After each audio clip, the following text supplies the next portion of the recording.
The following video contains step-by-step instructions on how to maintenance the 6 through 8 inch Derringer 30 double check detector assembly backflow preventer. These are the tools required. Close the number 1 shutoff valve. Close the number 2 shutoff valve. Open test cock number 4. Open bypass test cock number 2. Open test cock number 3. Open bypass test cock number 1. Open test cock number 2. Do not open test cock number 1.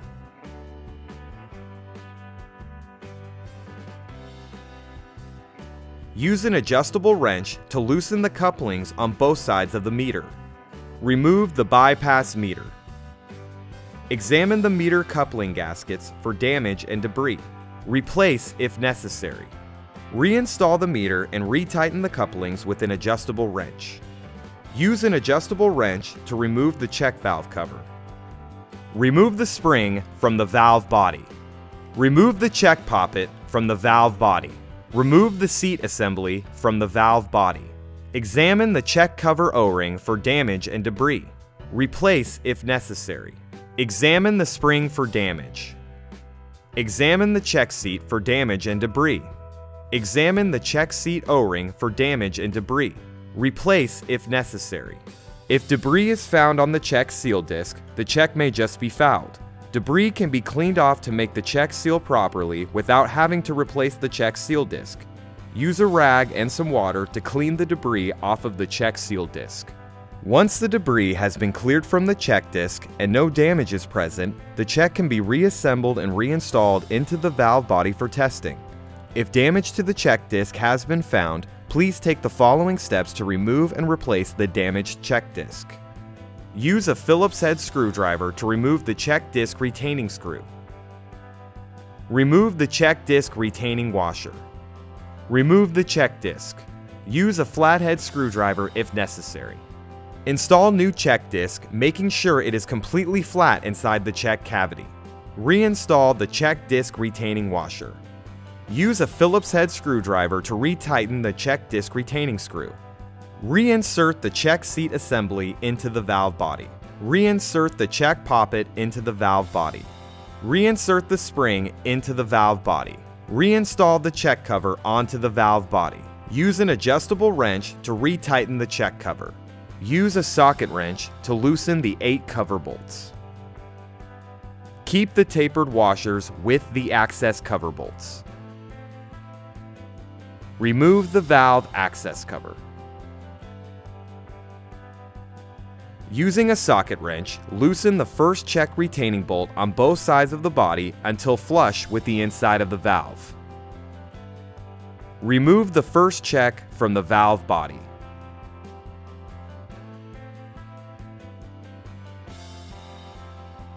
Using a Phillips head screwdriver, loosen the tower screws.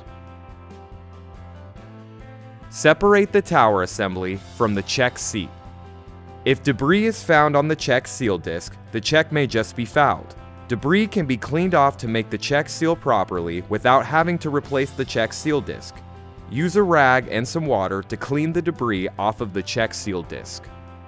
Examine the seat for any debris or damage. Examine the seat O-ring for damage and debris. Replace the seat O-ring if necessary. Once the debris has been cleared from the check disc and no damage is present, the check can be reassembled and reinstalled into the valve body for testing. If damage to the check disc has been found, please take the following steps to remove and replace the damaged check disc. Using a Phillips head screwdriver, remove the seal disc retaining screws. Remove the seal disc retainer to expose the disc. Remove the seal disc. Install the new seal disc and make sure it is completely flat inside the check cavity.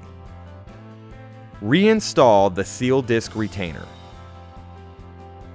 Using a Phillips head screwdriver, reinstall the seal disc retaining screws. Reattach the tower assembly to the first check seat. Make sure the tower assembly is in the proper orientation before tightening down the tower screws. Make sure the check seat protrusions are at the top side of the check.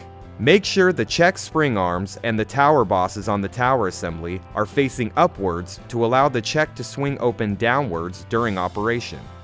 Using a Phillips head screwdriver, retighten the tower screws. To remove the second check, use a socket wrench to loosen the check retaining bolts on both sides of the body until flush with the inside of the valve. Use a flathead screwdriver to gently remove the second check from the valve body.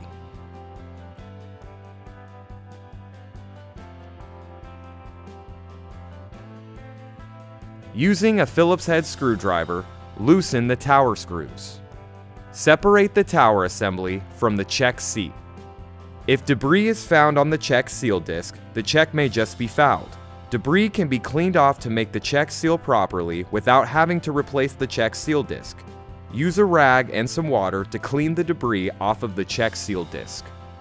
Examine the seat for any debris or damage. Examine the seat O-ring for damage and debris. Replace the seat O-ring if necessary. Once the debris has been cleared from the check disc and no damage is present, the check can be reassembled and reinstalled into the valve body for testing. If damage to the check disc has been found, please take the following steps to remove and replace the damaged check disc. Using a Phillips head screwdriver, remove the seal disc retaining screws. Remove the seal disc retainer to expose the disc. Remove the seal disc.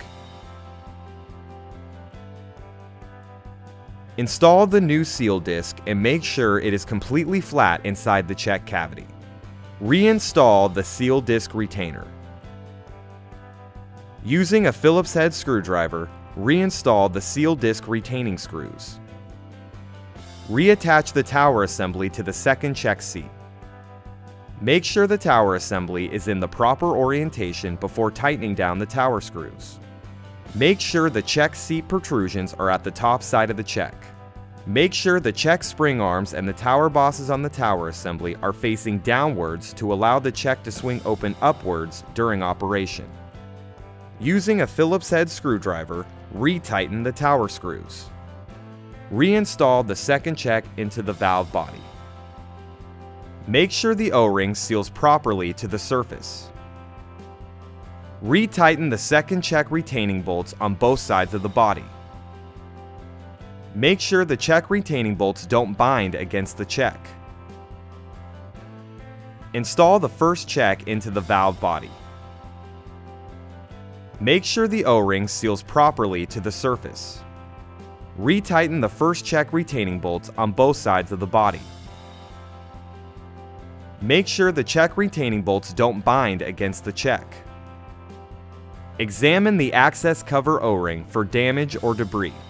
Replace the O-ring if necessary. Place the access cover onto the valve body. Install the tapered washers onto the access cover bolts.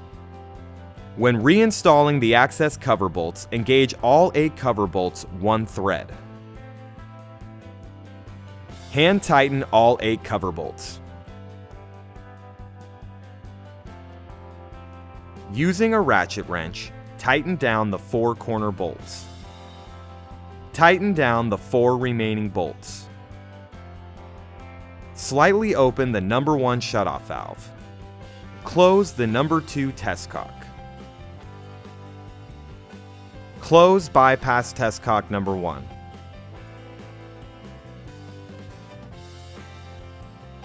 Close the number 3 test cock. Close bypass test cock number 2. Close the number 4 test cock. Fully open the number 1 shutoff valve.